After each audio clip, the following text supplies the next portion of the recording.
Hyper conjugation समझ में आया सभी को?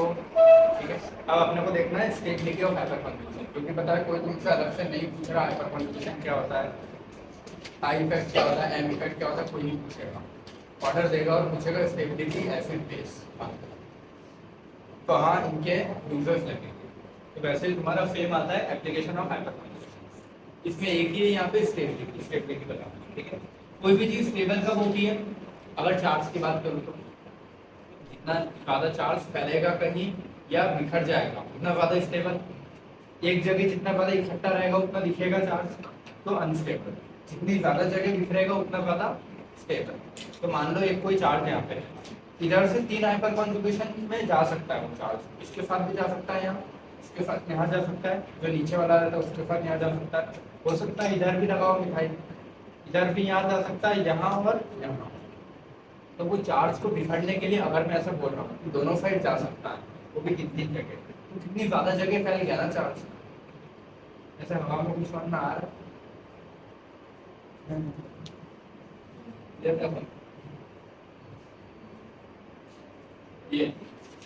ये प्लस चार्ज इधर 3 जगह जा सकता है ना, इसके 3 डंडे होंगे, 1 2 और 3, ये यहाँ आ सकता है तो यहाँ जा सकता है, यहाँ इधर भी 3 जगह। तो प्लस चार्ज यहाँ थोड़ी ना रहेगा, वो 6 अलग अलग जगह जाने की पॉसिबिलिटी रखता है, मतलब 6 अलग अलग जगह जा रहा है तो बहुत कम हो गया ना, आपको बिखर गया पूरा। अगर ये ऐसा होता है कि सिर्फ एक ही साइड जा सकता है तो कम बिखरा, जितनी ज्यादा जगह जा सकते हो उतना ज्यादा बिखरा हुआ है। तो अगर वो ज्यादा बिखरा है तो मुझे उस पर्टिकुलर जगह नहीं बिखराना चार्ज, उसके लिए आया कुछ समझ में? स्टेबिलिटी ऑफ अल्काइल कार्बोकेटायन, पहले कार्बोकेटायन का कौन कितना ज्यादा स्टेबल होगा, जितना ज्यादा रेजोनेंस में जा रहा होगा, ये भी रेजोनेंस ही एक टाइप का है ना, बॉन्ड शिफ्टिंग, या फिर जितना ज्यादा अल्फा हाइड्रोजन। अब वो डायरेक्ट में देखो CH3, ये प्लस चार्ज कहाँ दिखेगा ना, वो यही दिखेगा ना, ये कहीं जा सकता है क्या? नहीं पहुंच सकता। यहाँ पे प्लस चार्ज से डायरेक्टली कनेक्टेड मिथाइल है ना, कोई भी चार्ज से डायरेक्टली कनेक्टेड अल्काइल ग्रुप आ रहा हो तो वो हाइपर कॉन्जुगेशन करता है। प्लस चार्ज से डायरेक्टली कनेक्टेड है ये, यहाँ पे डायरेक्टली कनेक्टेड थोड़ी ना हुई था, ये तो खुद उसके ऊपर था ना। जो डायरेक्टली कनेक्टेड है ये अल्फा कार्बन होगा, इसके हाइड्रोजन अल्फा हाइड्रोजन, तो 3 जगह 1 2 और 3 हाइड्रोजन है, इसके 3 हाइड्रोजन की एक्सचेंज कर सकता है ना, मतलब वो प्लस चार्ज 3 जगह फैल सकता है, तो बहुत 3 जगह फैला है यहाँ पे। ठीक है, 3 अल्फा हाइड्रोजन। यहाँ पे प्लस चार्ज कितनी जगह फैल सकता है? 6, तो 6 अल्फा हाइड्रोजन है ना, ये भी अल्फा ये भी अल्फा, यहाँ पे 9 जगह। तो एक चार्ज के मैं 9 टुकड़े कर रहा हूँ, एक बार में उसी चार्ज के 6 टुकड़े कर रहा हूँ, एक बार में 3 टुकड़े कर रहा हूँ। चार्ज मेरे को कहाँ ज्यादा दिखेगा? एक जगह पे, यहाँ ज्यादा दिखेगा ना, यहाँ ज्यादा दिख रहा है चार्ज, यहाँ 3 जगह दिख रहा है तो टुकड़े जो और ज्यादा छोटे छोटे हो गए, यहाँ और छोटे छोटे टुकड़े हो गए, वहाँ बहुत बारीक हो गया दिखेंगे। ये मत रोकना कि इतने ज्यादा है तो ज्यादा दिख रहा, वो नहीं है, उसके छोटे टुकड़े हो गए, पाउडर जैसा बन गया होगा ऐसा कुछ। और यहाँ ऐसा कैसा रखा है, यहाँ ज्यादा दिख रहा है ना मुझे, तो जहाँ ज्यादा चार्ज वो स्टेबल या अनस्टेबल? अनस्टेबल। ठीक है, क्यों? किसी चीज के ऊपर जितना ज्यादा कोई भी चार्ज पॉजिटिव या नेगेटिव तो उतना अनस्टेबल, हमेशा न्यूट्रल चीज में स्टेबल होती है। ठीक है, तो जिसके ऊपर जितना ज्यादा चार्ज दिखेगा वो उतना ही अनस्टेबल होगा। ठीक है, ये चीजें नहीं आती तो लिख दिया करो बार बार। ठीक है, जिसके ऊपर जितना ज्यादा कोई भी चार्ज पॉजिटिव हो चाहे नेगेटिव हो उतना ज्यादा अनस्टेबल। अगला ये क्वेश्चन, इसमें तुमको बताना है कितना अल्फा हाइड्रोजन है, 2 ये 3 ये और यहाँ पे एक, तो टोटल कितना होगा? 6। देखो अल्फा वाले गिना करो, ये खुद एक इसको मत गिना करो, तुम ये भी कर सकते हो ना, जो स्ट्रक्चर मैंने दिया एक तो ये हो गया, 2 इधर, एक ये एक बार बढ़ा के लिख दो, लेकिन ऐसा नहीं होगा। तुमको मतलब वो किन किन हाइड्रोजन के साथ शिफ्ट हो सकता है वो होता है ना कि अकेला चार्ज यहाँ पर, समझ गए? इस जो क्वेश्चन वाले स्ट्रक्चर को नहीं गिनोगे, सिर्फ जितने हाइड्रोजन हो उसके हिसाब से गिनोगे। अच्छा इनमें स्टेबिलिटी का ऑर्डर पे एक दिमाग सबसे पहले अपन ने इफेक्ट क्या पढ़ा था, आई इफेक्ट पढ़ा था। आई इफेक्ट क्या करता है, आई का मिथाइल क्या करता है, इलेक्ट्रॉन देता है। तो यहाँ 3 मिथाइल है जो मिलके इसको इलेक्ट्रॉन दे रहे हैं, रीजन हाइपर कॉन्जुगेशन ही है। हम इसको दे नहीं रहे, बॉन्ड क्या आते हैं तभी देते हैं। तो 3 मिथाइल मिलके इसको स्टेबल कर रहे हैं, प्लस चार्ज को इलेक्ट्रॉन दे रहे हो तो स्टेबल हो रहा है, या 2 ही मिलके इलेक्ट्रॉन दे रहे हैं, यहाँ पे भी 2 मिलके इलेक्ट्रॉन दे रहे हैं, बन रहा है एक क्लियर और एक क्लियर है। तो आई इफेक्ट से भी देखते हैं इसको, लेकिन आई इफेक्ट से ज्यादा डोमिनेटिंग होता है हाइपर कॉन्जुगेशन। सबसे ज्यादा इफेक्टिव कौन होता है अगर इन इफेक्ट्स की बात करूं, रेजोनेंस या फिर मेसोमेर। उससे भी आगे एरोमेटिक आएगा, उससे भी आगे बैंड कॉन्जुगेशन आएगा, लेकिन वो मैं बात के दिखाऊंगा। बट अभी देखो एम इफेक्ट सबसे ज्यादा बेस्ट होता है, फिर होता है हाइपर कॉन्जुगेशन, सबसे कम होता है आई इफेक्ट। जो सबसे पहले पढ़ा वो सबसे वीक पढ़ा, आई इफेक्ट सबसे आगे। तो इसका आई इफेक्ट में देखता हूँ, अगर मुझे पता है कि प्लस चार्ज से डायरेक्टली कनेक्टेड क्या है, मिथाइल ग्रुप, तो मैं हाइपर कॉन्जुगेशन पहले देखूंगा, और अगर हाइपर कॉन्जुगेशन कहीं सेम आ गया तो मैं फिर दूसरा इफेक्ट करूंगा, समझ गया। तो यहाँ पे आई भी लगेगा और एच भी लगेगा, लेकिन डोमिनेटिंग कौन होगा, समझ गया। तो यहाँ पे कितने, यहाँ पे समझ गया, 3 और 2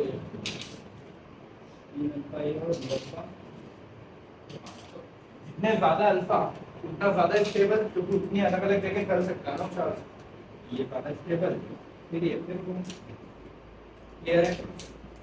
लास्ट फंक्शन ये इसका आंसर आया,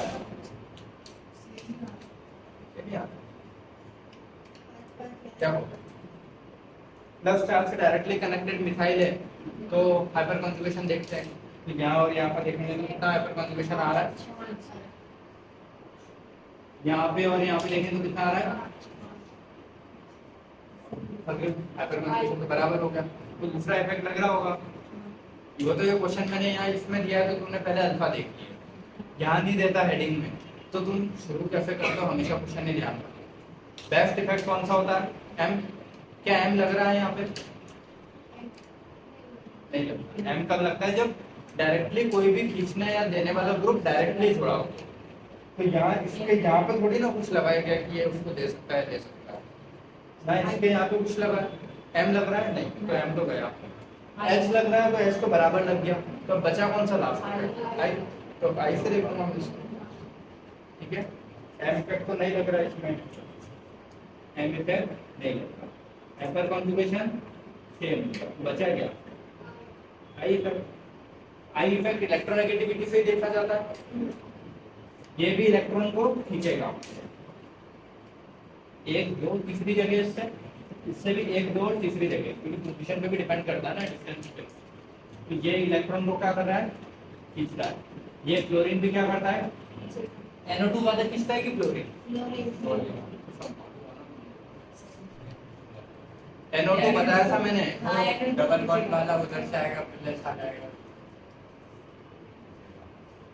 ऑर्डर लिखा था और ऑर्डर में बोला था कि सबसे ज्यादा क्वेश्चन में NO2 ही पूछता है, उसके पहले तो सब चार्ज वाले थे पॉजिटिव, वो वहां भी समझा था, लेकिन ये फ्लोरीन है, ये NO2 का स्ट्रक्चर कैसा है, ऐसा होता है हमेशा, ये इन दोनों में से कौन ज्यादा है, ये है ना, तो उसमें माइनस रहता है और इसमें हमेशा प्लस रहता है।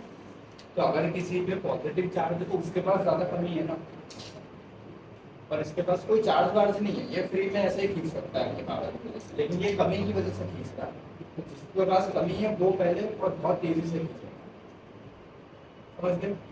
तो इलेक्ट्रोनेगेटिविटी का ऑर्डर F1 होता है, तो थर्ड इलेक्ट्रोनेगेटिव भी है और प्लस चार्ज भी आ रहा है, बहुत ज्यादा होता है।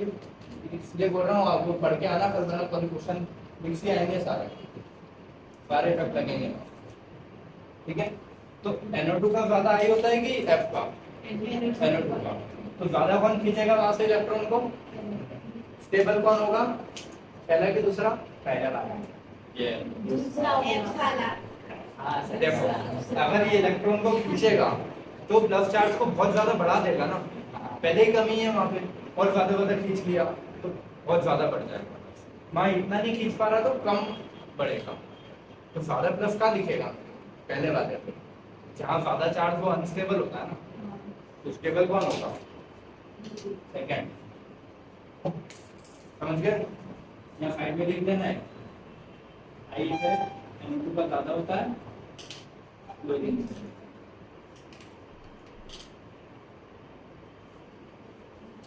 ये अब कंफ्यूजन तो नहीं है M क्यों नहीं लगा, ये क्यों नहीं लगा, M तो लग ही नहीं रहा।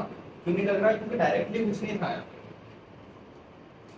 अच्छा, आई इफेक्ट इतनी दूर कैसा लग जाता है? 3 कार्बन तक लगता है और वो सिग्मा के थ्रू जाता है ना। सिग्मा है तो इसीलिए सिग्मा के थ्रू कर पाएगा, उससे कुछ लेना देना। एक ही ऐसा इफेक्ट है जो सिग्मा से लगता है, कौन सा? I effect. बाकी सारे आई वाले से। एक्स वाले में वो ठीक है, सिग्मा पाई मिक्स है ऐसा, तो पाई आ जाता है। बट ये समझ गया? चलो अब स्टेबिलिटी किसमें देखनी है? Free radical. फ्री रेडिकल मैंने हमेशा बताया इलेक्ट्रॉन डेफिशिएंट है। सेम प्लस चार्ज जैसे फ्री रेडिकल भी होता है, प्लस चार्ज के पास भी इलेक्ट्रॉन की कमी है, फ्री रेडिकल के पास भी इलेक्ट्रॉन की कमी है, कि ज्यादा है ना। ये मत देखना कि एक डॉट इफेक्ट का इलेक्ट्रॉन है, कमी है। तो ये भी सेम किसके जैसे बिहेव करता है? कार्बोकेटाइन जैसा। भाई जितने ज्यादा बढ़ जाएगा ये कमी तब बता इसके को। यहाँ पे कितने लग रहे हैं?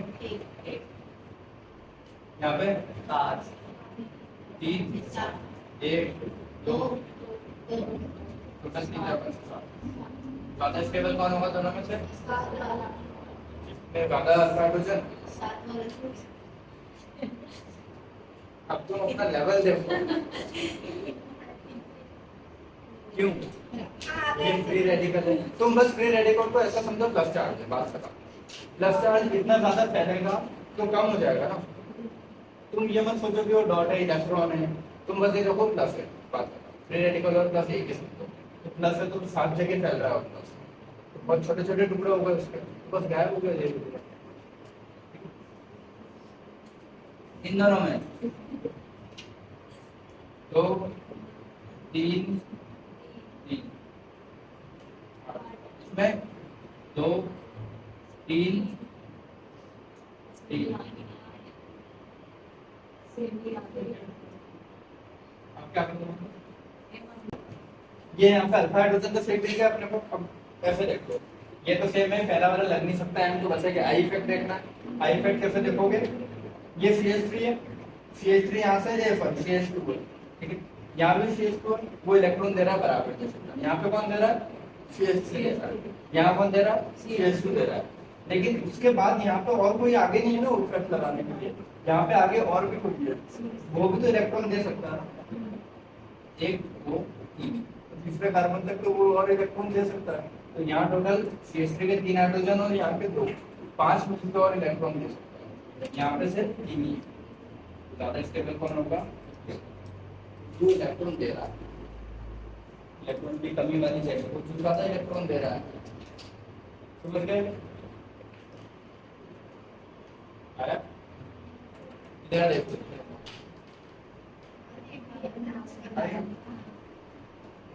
चलो लास्ट वाला, इसमें कौन ज्यादा स्टेबल है? लास्ट वाला समझ में आता है ना? 3 3 6 9 इसे उसके जैसे ही प्लस चार्ज डॉट को प्लस मान दो तो सेम ही है ना।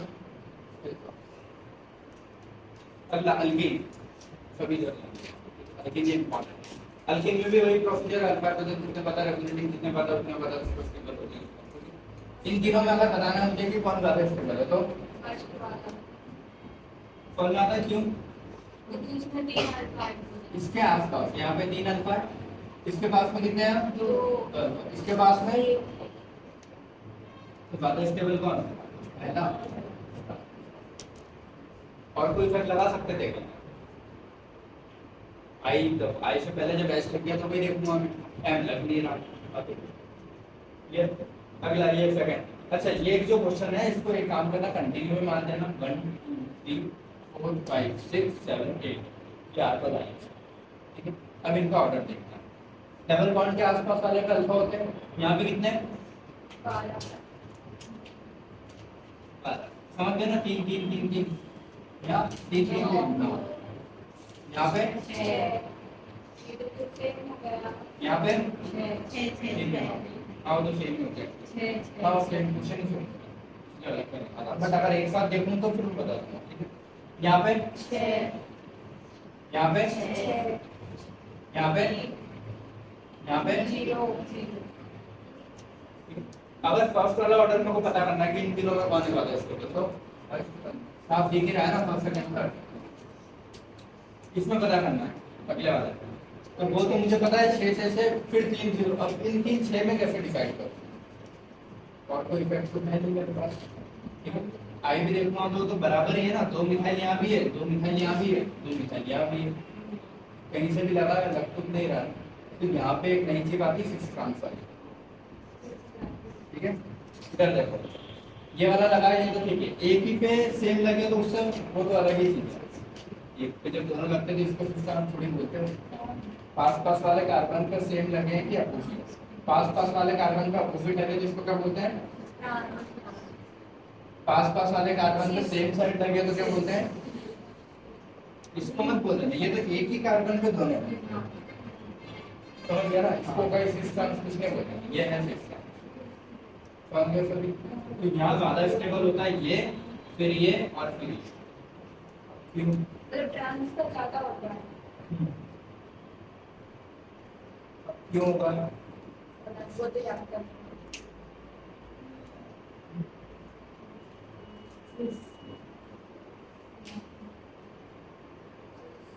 इधर से ये वाला स्ट्रक्चर ठीक है, ये CH3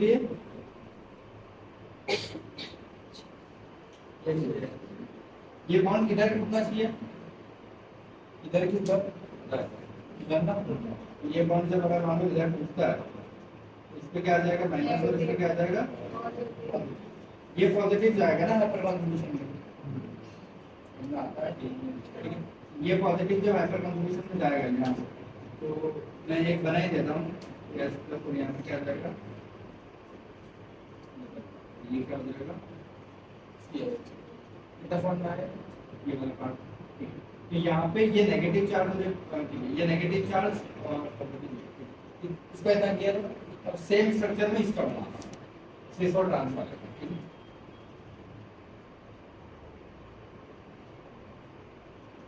इसको CH3 है, ये बॉन्ड किधर टूटेगा, अच्छा देखो 2 CH3 है, कहीं भी टूट सकता है, इधर भी टूट सकता है, इधर भी टूट सकता है, लेकिन दोनों ही CH3 अपोजिट साइड है, तो इधर भी टूट सकता हूँ, इधर भी टूट सकता हूँ। अब मैं इस वाले में मान लो मैंने बोला कि बॉन्ड इधर टूट रहा है, ये बॉन्ड इधर तोड़ दूँ, यहाँ क्या आ जाएगा माइनस, और यहाँ क्या आ जाएगा प्लस, और ये CH3 है ही सही ना, यहाँ भी क्या ये समझ में, सेम ये वाली चीज यहाँ भी रहेगी, वो डंडे ऊपर नीचे का उससे क्या करता होता है, तो मैं सीधे कर दूँ, ऊपर कर दूँ, नीचे कर दूँ, ये क्लियर है। अब इन दोनों में अगर तुमको पता करना है पहले और दूसरा, तो देखो लेफ्ट चार्ज तो यहाँ से कहाँ जा रहा है, रेजोनेंस में, रेजोनेंस केस में हाइपर कंजुगेशन में जा रहा है, लेकिन ये नेगेटिव वाला जो चार्ज है ये क्या करता है, ये तो इस पे इलेक्ट्रॉन देता है, तो वहां नेगेटिव चार्ज को और बढ़ा रहा है, यहाँ नेगेटिव चार्ज को कोई बढ़ाने वाला नहीं है, यहाँ नेगेटिव चार्ज को बढ़ा रहा है, यहाँ नेगेटिव चार्ज को बढ़ाने वाला कोई नहीं बचा, ये और एक और चीज ये है कि जब यहाँ पे प्लस आएगा तो वो प्लस यहाँ से डायरेक्टली इधर और इधर दोनों जगह जा सकता है, यहाँ इधर 3 और इधर 3 6 जगह, यहाँ है प्लस एक ही साइड जा सकता है 3 जगह, इन दोनों में पूछो तो ज्यादा स्टेबल कौन है, प्लस के साथ, क्योंकि नेगेटिव वाला कभी भी हाइपर कंजुगेशन में नहीं जाता, याद रखो नेगेटिव तभी जाता है जब वो यहाँ पे कौन हो हेलोजन, तभी हो जाता है, ना नेगेटिव नहीं जाता, सिर्फ प्लस जाता है, तो प्लस यहाँ से कितनी जगह जा सकता है, 3 जगह, यहाँ से प्लस कितनी जगह जा सकता है, इन दोनों में ज्यादा तो यही होगा, ठीक है। अब इन दोनों में बता करना मुझे ये वाली चीज उनके लिए समझ गए, और यहाँ पे इस नेगेटिव को और अनस्टेबल भी कर रहा है, और ज्यादा बार नेगेटिव बढ़ाएगा तो चार्ज और बढ़ गया ना, अब सिस ट्रांस में कैसे देखते हैं, हमेशा पता है ट्रांस वाली चीजें हमेशा ज्यादा स्टेबल होती है सिस से,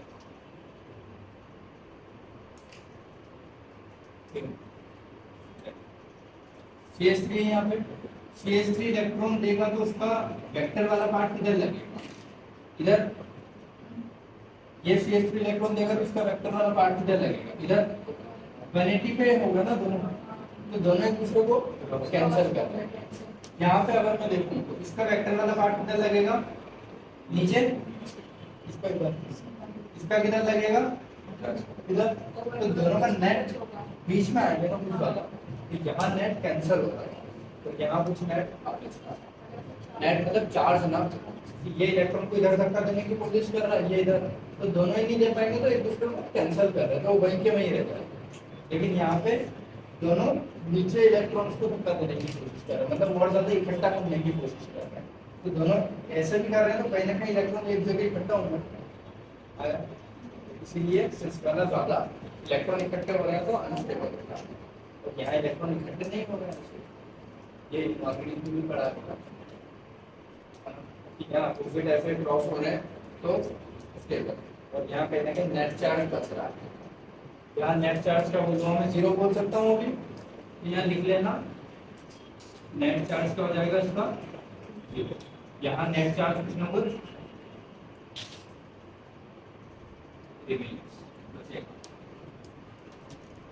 क्लियर है।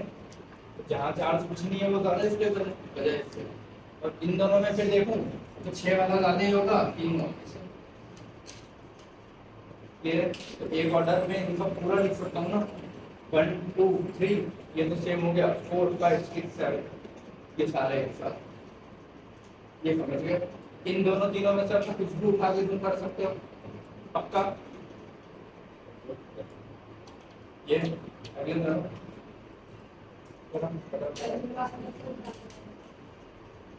पहले वाले में कितना अल्फा हाइड्रोजन है, 3 4 5, 2 यहाँ के होंगे, 2 यहाँ के और 3, इसमें कितने, 2 यहाँ के और 2 कितने ज्यादा, इसके भी यही बात। और एक चीज को याद रखना, मान लो अगर ऐसे कंडीशन में कभी सेम भी मिल जाते हैं ना, तो फिर बॉन्ड देखते हैं कि रिंग के अंदर है कि बाहर है। बॉन्ड अगर रिंग के अंदर होता है तो ज्यादा स्टेबल होता है, ठीक है, याद रखना, बॉन्ड रिंग के अंदर स्टेबल होता है। इसकी बोलते हैं एंडोजिनस, क्या बोलते हैं, एंडोजिनस हमेशा क्या होते हैं, और ये क्या एक्सोजिनस है,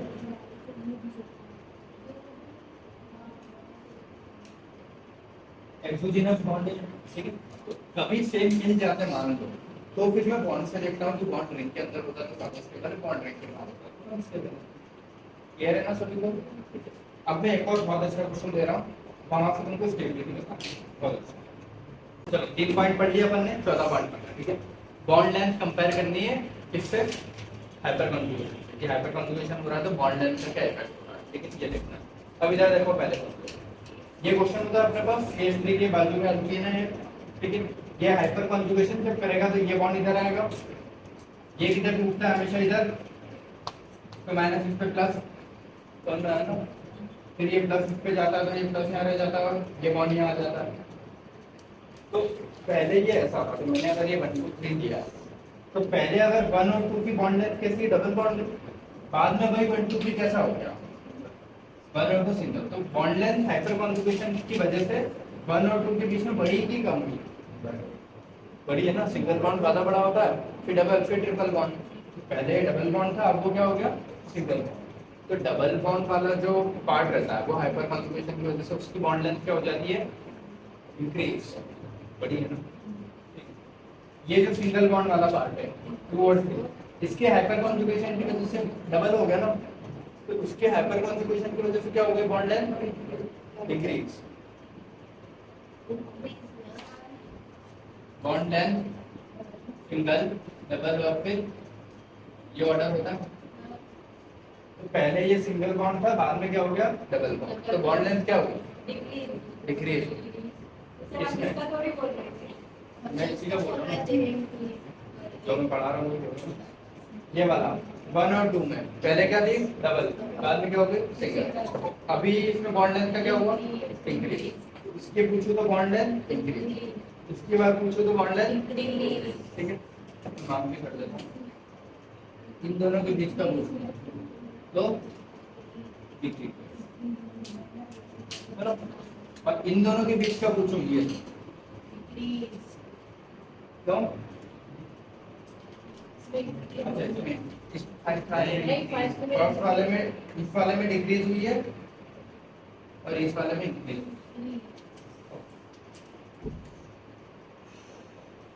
समझ गए ना, ठीक है, कि इसमें क्या हो रहा है, इसमें क्या हो रहा है। अब एक CH के अगर बोले CH में पहले बॉन्ड लेंथ कैसे डिक्रीज उनको, ये अभी तो CH की बॉन्ड लेंथ का क्या हो रहा है, इंक्रीज डिक्रीज, Increase.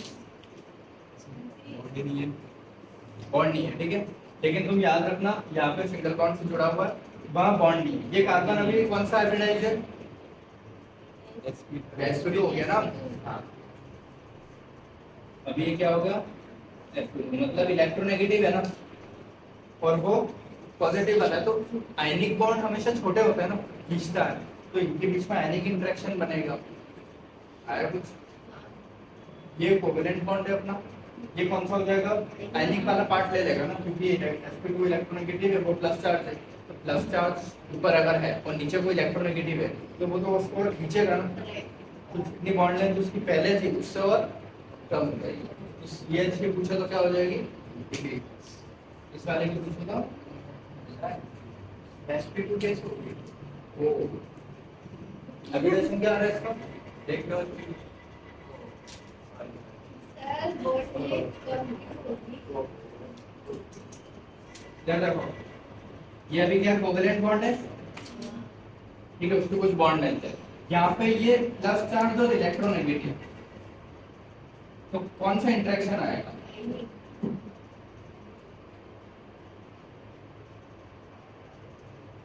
आयनिक इंटरेक्शन आएगा।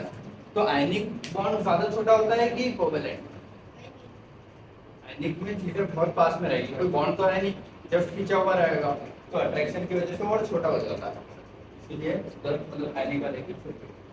यही पूछता है कि हाइपर कॉन्जुगेशन की वजह से किन किन कार्बन के बीच में बॉन्ड लेंथ में क्या फर्क पड़ता है।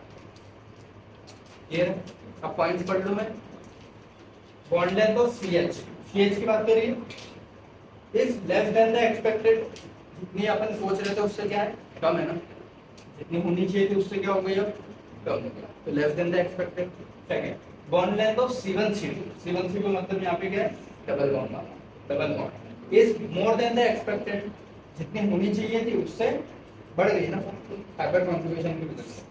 तीसरा, बॉन्ड लेंथ ऑफ C2C3 पहले क्या है, ये सिंगल बॉन्ड, अब इसका क्या होता है, C2C3 से डबल फाइव में कन्वर्ट हो रहा है, डबल में, उसकी क्या हो जाएगी, कम, is less than the expected. सुनना है, इसका बताया, इसका बताया और इसका बताया कि हाइपर कॉन्जुगेशन की वजह से सिंगल बॉन्ड में क्या फर्क पड़ा, क्लियर है इतना सबको।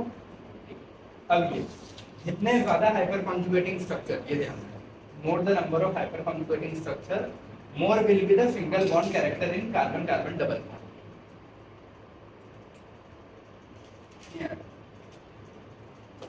अगर यहाँ डबल बॉन्ड है कार्बन कार्बन पे, अगर मैं बोल रहा हूँ जितने ज्यादा हाइपर कॉन्जुगेशन, जैसे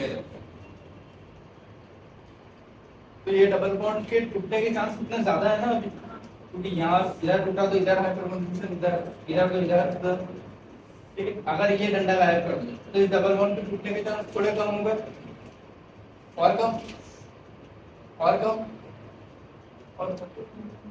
तो जितने ज्यादा हाइपर कॉन्जुगेटिंग स्ट्रक्चर रहेंगे उतने ज्यादा डबल बॉन्ड के शिफ्ट होने के या सिंगल बॉन्ड में कन्वर्ट होने के चांस ज्यादा, ठीक है, तो वही लिखा है, more the number of hyperconjugating structure more will be the single bond character.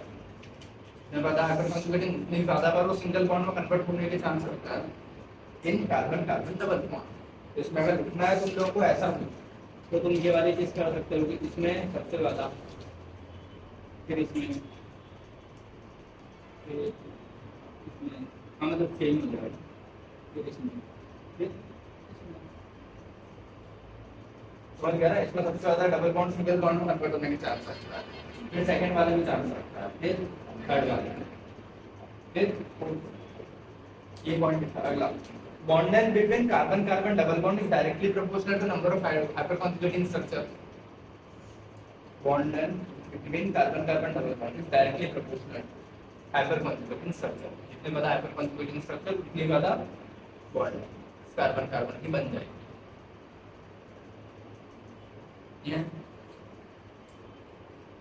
ये पॉइंट आया पढ़ के समझ में?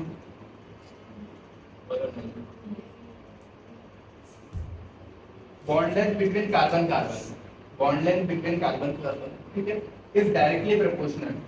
जितने ज्यादा हाइपर कॉन्जुगेशन, जितना ज्यादा हाइपर कॉन्जुगेशन हो रहा है वो उतनी ज्यादा बॉन्ड लेंथ क्या हो जाएगी, बढ़ जाएगी ना, क्योंकि सिंगल में कन्वर्ट होगा वो।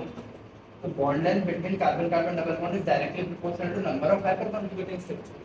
बॉन्ड लेंथ मतलब बढ़ेगी, ऐसा क्लियर है? अगला last, hyperconjugation decreases the CH bond length. CH की बॉन्ड लेंथ का हाइपर कॉन्जुगेशन क्या कर रहा है, डिक्रीज कर रहा है। And CC bond length, CC को भी क्या कर रहा है, डिक्रीज। तो CH और CC को डिक्रीज कर रहा है और C डबल बॉन्ड C को इंक्रीज कर रहा है। तो ये तीन ही पूछता है। और आगे लिखना हो तो and C double bond C bond length को डिक्रीज।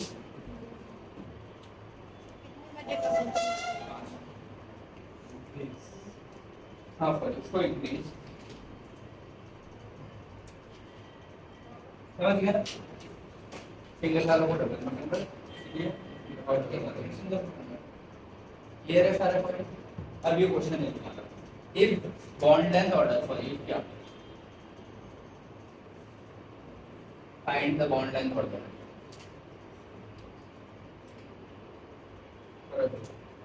आज ये है बॉन्ड लेंथ का ऑर्डर बताओ, 1 1 2 3 4 5 में इसका बॉन्ड लेंथ किसका, C डबल बॉन्ड C का, हाइपर कॉन्जुगेशन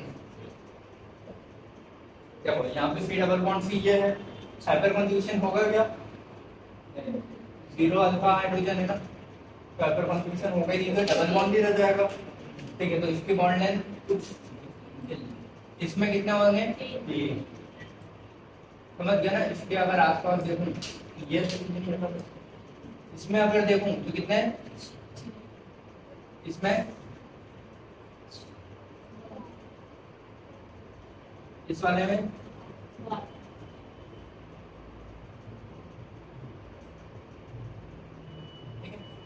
अब तुमको पता है कि मैंने क्या बोला, बॉन्ड लेंथ का ऑर्डर बताओ C डबल बॉन्ड C, इसमें बॉन्ड लेंथ सबसे ज्यादा होगी 5 का।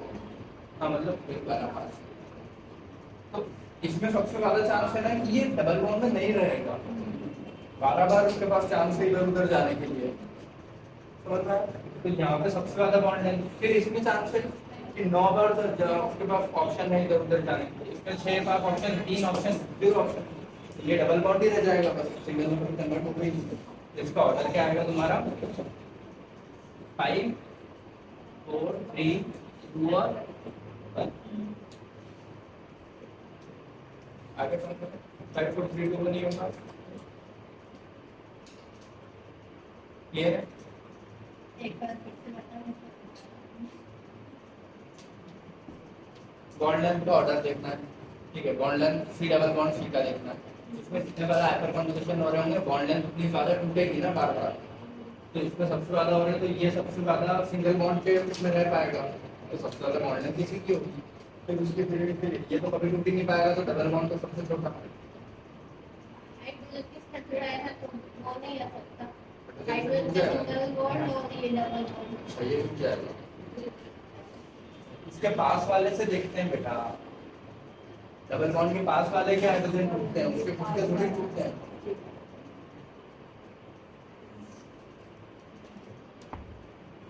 गलती तुम्हारी है, कितना गलती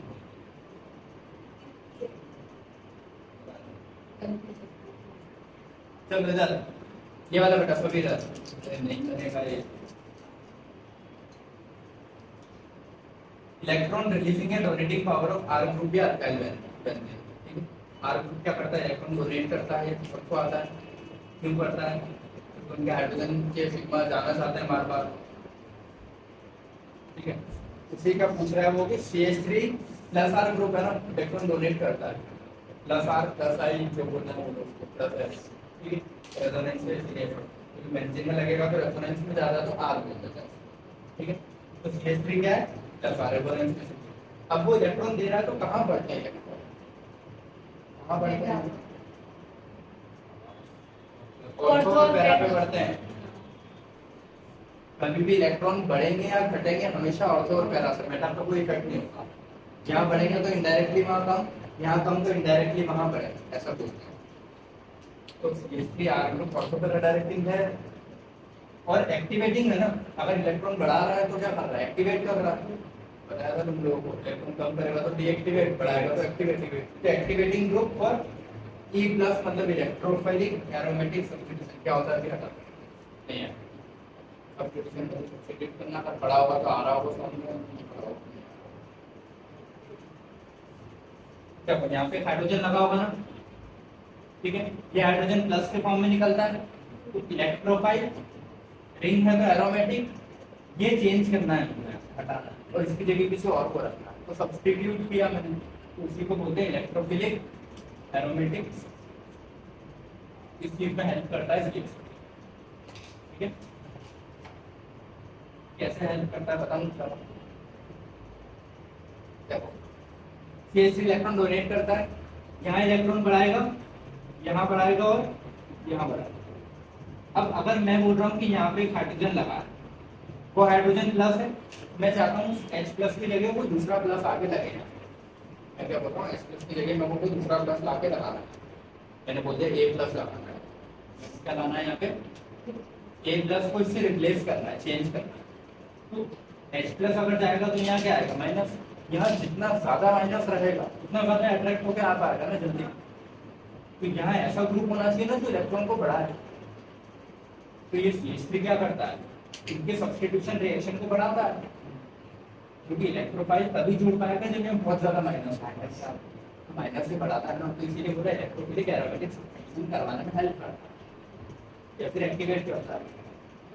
clear, because of fibre conjugation, समझ गए ये बात बता दूं।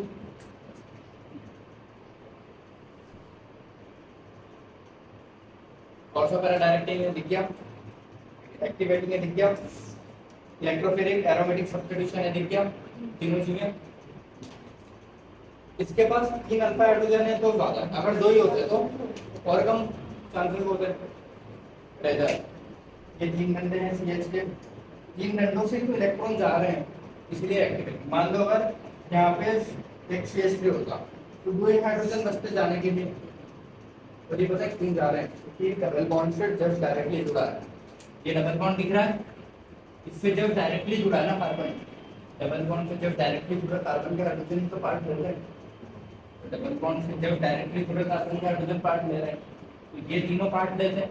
मान लो अगर इसकी जगह CH3 होता है यहाँ पे तो सिर्फ 2 ही बचते जाने के लिए, यहाँ CH3 होता तो 1 ही बचते जाने के लिए, यहाँ भी CH3 होता तो कोई पॉसिबिलिटी नहीं कि वो उसमें नेगेटिव बढ़ा। समझ गए क्या बोल रहा हूँ।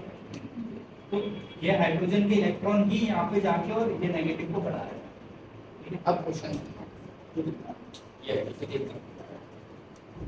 ये पता है मेरे को मेरे टाइम पे नहीं समझा, मैं ये सोचता रहता था ये एक ऑर्डर है, ठीक है। अब इनमें से सबसे ज्यादा कौन इफेक्ट लगाता है, ये मतलब इलेक्ट्रॉन बढ़ाने का। ये कहीं भी अगर जुड़ेंगे तो सबसे ज्यादा इलेक्ट्रॉन कौन बढ़ाएगा, तुम तो मुझे वो बताओ, ये बताओ 1 2 3 4 इन चारों में से सबसे ज्यादा इलेक्ट्रॉन कौन बढ़ाएगा अगर मैं इसको बेंजीन पे जोड़ दूं।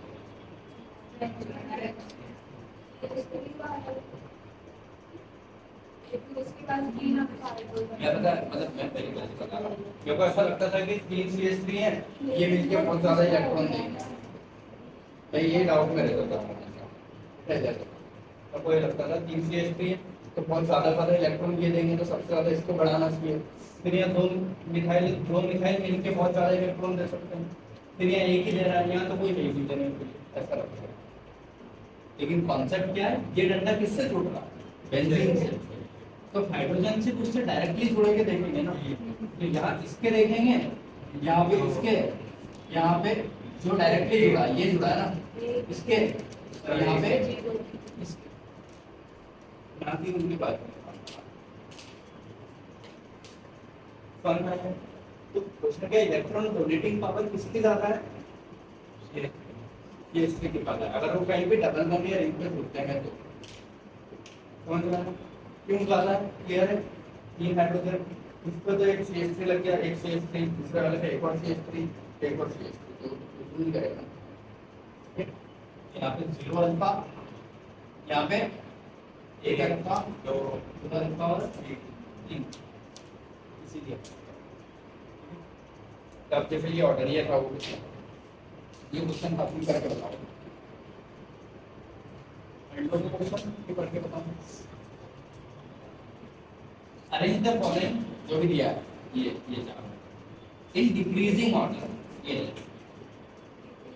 Decreasing order of plus I effect when this groups are bonded with benzene या फिर अनसैचुरेटेड। मुझे डिक्रीजिंग ऑर्डर बताओ इनका जब ये प्लस आई इफेक्ट बेंजीन और अनसैचुरेटेड। देखो बोले तो प्लस आई है, ठीक है। अब वो बेंजीन और अनसैचुरेटेड को जुड़ेगा तो डिक्रीजिंग ऑर्डर बताया जाए। फर्स्ट वाला है स्टेबल, फर्स्ट अनस्टेबल और लास्ट वाला स्टेबल। मुझे एरो का मुंह बताओ, मेरी साइड की आपकी किसकी साइड, है? आपकी साइड, मेरी साइड। हाँ देखो अगर मेरी साइड एरो है, यहाँ पे बेंजीन लगा,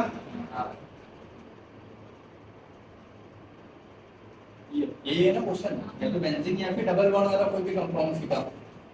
अब वो बोल रहा है कि प्लस आई इफेक्ट का ऑर्डर बताओ। ये ज्यादा प्लस आई देगा क्या? देखो डायरेक्टली जुड़े वाले के पास ये हाइड्रोजन ये वाला देगा, कैसे देगा? ये फर्स्ट वाला यहाँ पे जब मैं बेंजीन का कोई कंपाउंड करूंगा तो डायरेक्टली जुड़े वाले के पास एक है, हाँ यहाँ 2 है, यहाँ 3 है, तो सबसे ज्यादा आई इफेक्ट वो शो करेगा ना जो बेंजीन के ऊपर लगेगा।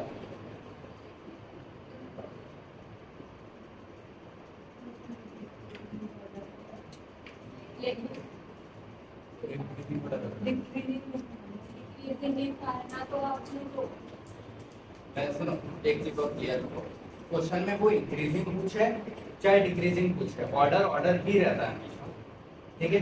बस उसके इंक्रीजिंग डिक्रीजिंग का फर्क क्या पड़ता है पता है? तो सुनो तुम लोग, ये नहीं आता 2 महीने और बस एग्जाम। हाँ वो क्वेश्चन में इंक्रीजिंग कुछ है चाहे डिक्रीजिंग कुछ है, एरो उधर ही लगेगा जिधर लगना चाहिए हमेशा, उसका कोई फर्क नहीं पड़ता। अगर वो बिना एरो के देता है, समझ गए क्या बोल रहा हूँ? अगर एरो नहीं लगे और क्वेश्चन में बस 1 2 3 4 लिखा हो तो फिर इंक्रीजिंग डिक्रीजिंग तुमको मतलब क्या होता है? इसमें तो एरो नहीं लगाना है मुझे, तो मुझे इंक्रीजिंग डिक्रीजिंग में मैं बोलूँ कि इंक्रीजिंग तो छोटे से बड़ा, डिक्रीजिंग तो बड़े से छोटा। तो बड़ा तो ये हुआ ना। देखो अगर मैं इसको 1 इसको 2 इसको 3 और इसको 4 नंबर देता हूँ, अब मैं पूछ रहा हूँ कि डिक्रीजिंग ऑर्डर बताओ। डिक्रीजिंग मतलब क्या? जो काम हो रहा है धीरे धीरे सबसे ज्यादा तो डिक्रीजिंग ऑर्डर क्या होगा? 4 3 2। अगर मैं बोलूँ इंक्रीजिंग ऑर्डर बताओ 1 2 3, लेकिन अगर इनमें एरो लगाने को बोलूँ तो एरो तो उधर ही लगेंगे ना।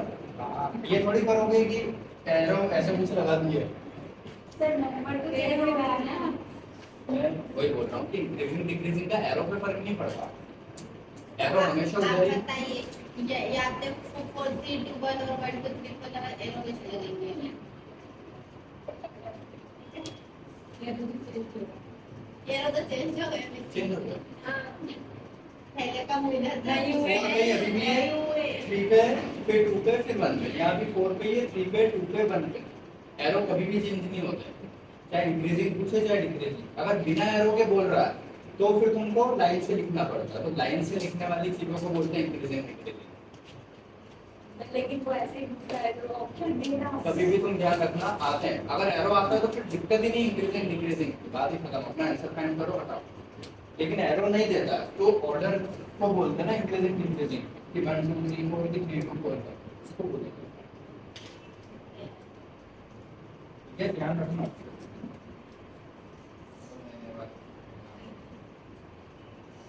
अगर इसी में मैं चलो रुको, इसी में अगर मैं इंक्रीजिंग पूछता तो क्या तुम एरो पलट देते? इसी इसी में अगर इंक्रीजिंग पूछता तो एरो पलट देते हैं, तब भी एरो उधर ही रहता, डिक्रीजिंग पूछता तब भी एरो उधर ही रहता। नहीं, मैंने तो क्वेश्चन ये दिया है, ये अब बताओ एरो किधर लगा, इंक्रीजिंग बोलो चाहे डिक्रीजिंग बोलो, एरो उधर ही रहता। अगर ऑर्डर लिखवाता है कि पहले ये लिखना है कि पहले ये लिखना है, तो इंक्रीजिंग डिक्रीजिंग लगता है। क्लियर है? हाँ।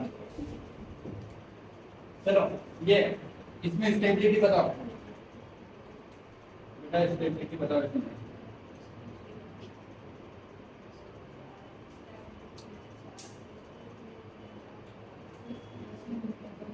ये पहले वाला इसमें कितने हाइड्रोजन दिख रहे हैं? 2 2 4। इसमें 2 2 4। स्टेबल कौन होगा? पहला वाला, क्यों? क्योंकि आपने ना एंड समझिए ना, दोनों में 4 अल्फा हाइड्रोजन है, बस इसमें डबल बॉन्ड अंदर लगा है, उसमें बाहर। तो हमेशा डबल बॉन्ड रिंग के अंदर ज्यादा स्टेबल होता है, वैसे बाहर। क्या है? ये है ये है। लेकिन अगर अल्फा ज्यादा है तो प्रायोरिटी अल्फा को दो, अल्फा सेम हो गया तब ये चीज देखो। ठीक है, अगला ये कुछ आपको दिखे गए हैं, पढ़ के सुना दिए हैं। चलो इधर देखो, हाइपर कंजुगेशन कब लगता है? जब प्लस चार्ज, फ्री रेडिकल या फिर पाई बॉन्ड या डबल बॉन्ड ऑल्टरनेट में हो, कोई भी अपने मिथाइल वाले या जहां अल्फा हाइड्रोजन हो उसके, तब लगता है। अगर नेगेटिव लगा है उसके जब तो लगता है क्या? नहीं, मिथाइल के जब हाफ का नेगेटिव लगा तो कभी नहीं लगता, मिथाइल होना चाहिए, मिथाइल में नहीं लगता। अगर CCl3 है तो लगेगा, वो भी रिवर्स होगा। If there is CH sigma bond, ये इसका मतलब ये बोल रहा हूँ, तो CH लगा है और यहाँ पे जो CH है उसको या तो डॉट लगा है या पॉजिटिव लगा है या फिर इधर डबल बॉन्ड लगा है। अगर ऐसा कुछ है तो वो ये बोल रहा है CH का जो सिग्मा बॉन्ड है ये, इनके साथ अगर ऑल्टरनेट में है तो कंजुगेशन है तो H इफेक्ट होगा। लेकिन if there is CH sigma bond and negative charge in conjugation, अगर नेगेटिव के साथ कॉन्जुगेशन है तो नो एच इफेक्ट। ये नो को है ना ऐसे लिखते हैं, ठीक है, यहाँ पे नहीं लगेगा। देखो इस कार्बन पर भी इलेक्ट्रॉन कितने दिख रहे हैं? प्लस लगाता हूँ प्लस लगाता हूँ तो कितने इलेक्ट्रॉन दिख रहे हैं? ये नहीं गिन पा रहे क्या? 6। अरे यार 1 2 3 4 5 है, ठीक है। यहाँ पे नेगेटिव, इसमें इलेक्ट्रॉन गिन के देखो कितने? तो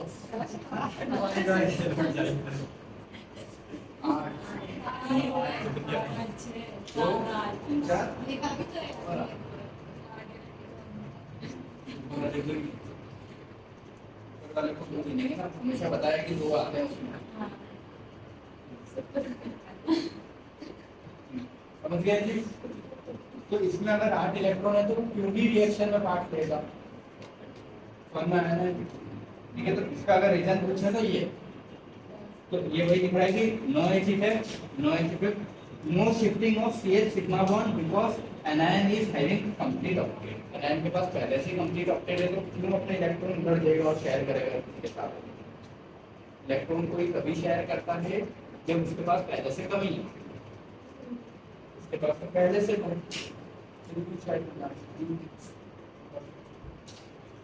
समझ में आया? ठीक है,